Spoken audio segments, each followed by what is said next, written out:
பழமை வாய்ந்த அஜந்தா எல்லோரா குகை சிற்பங்களை பார்க்கலாமா வாங்க. உலகின் பழமை வாய்ந்த குகை சிற்பங்களை கொண்டிருக்கும் அஜந்தா மற்றும் எல்லோரா மகாராஷ்டிரா மாநிலத்தில் உள்ள குகைகளாகும். அஜந்தா எல்லோரா என்று சேர்த்தே சொல்லுவது பழக்கமாகிவிட்டது என்றாலும் இவற்றிற்கு இடையே உள்ள தூரம் சுமார் 100 கிலோமீட்டர் ஆகும். யாருமே பார்த்தறியாமல் பல நூற்றாண்டுகளாக இருந்த அஜந்தா குகைகளை கண்டுபிடித்தவர் ஒரு பிரிட்டன் அதிகாரி.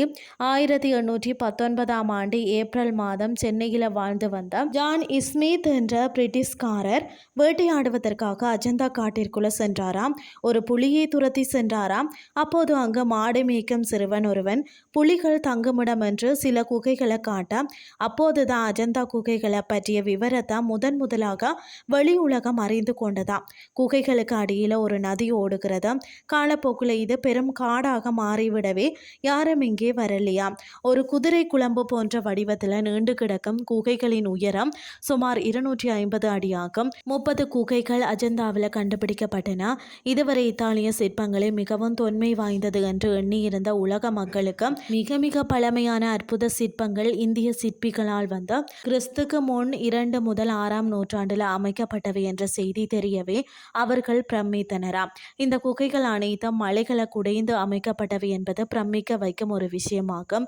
மேலிருந்து தொடங்கி கீழ்வரை வந்து அதாவது அழகுற அமைக்கப்பட்டு இந்த குகைகள் ஆயிரக்கணக்கானோர் பல்லாண்டு காலம் வேலை பார்த்து உருவாக்கியவை என்பதை நிபுணர்கள் ஒப்புக்கொள்கின்றனர். அஜந்தாவில் உள்ள ஓவியங்கள் 2000 வருடங்களுக்கு மேலாகியும் வர்ணம் மங்காமல் இருப்பது தான் மாபெரும் அதிசயமே. சரணந்திரி குன்றுகளில் அமைந்துள்ள 34 குகைகள் எல்லோராவில் உள்ளது. இந்த குகைகளில் பார்த்தீங்கன்னா பௌத்த, இந்து மற்றும் சமணர்களது கோவில்களும் அடையாளங்களும் அமைந்துள்ளது. இவை 5ஆம் நூற்றாண்டுகளுக்கும் 10ஆம் நூற்றாண்டுகளுக்கும் இடைப்பட்ட காலத்தில் உருவாக்கப்பட்டவையாகும்.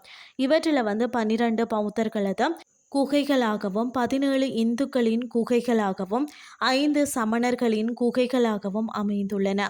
பல அடுக்குகளை கொண்டதாக இந்த மடங்கள் இருக்கிறது. 16ஆம் எண்ணுள்ள குகை கைலாசநாதரது கோவிலாகும். இங்குள்ள முற்றம் 276 அடி நீளமாகவும் 154 அடி அகலமாகவும் உள்ளதாம். இது பார்த்தீங்கன்னா பல மாடிகளை கொண்ட கோவில் போல வடிவமைக்கப்பட்டுள்ளது. கைலாசநாதர் கோவிலை அமைக்க 107 அடி மலைப்பாறைகளை குடைய வேண்டியிருந்ததாம். இந்த கோவில்களை யானை, சிங்கம் மற்றது புலி உள்ளிட்டவைகள் தாங்குவது போல சிற்பங்கள் அமைக்கப்பட்டுள்ளன.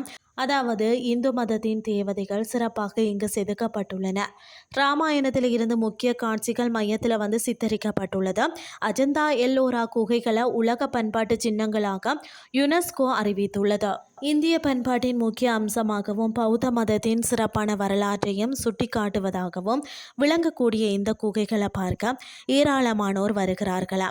இன்றைய கிறிஸ்டி உங்களுக்கு பிரயோசனமாக அமைஞ்சிருக்கும்னு சொல்லி நான் நம்புகிறேன். இதே மாதிரி மற்றும் ஒரு கிறிஸ்டின் வாயிலாக உங்களை சந்திக்கிறேன். நன்றி.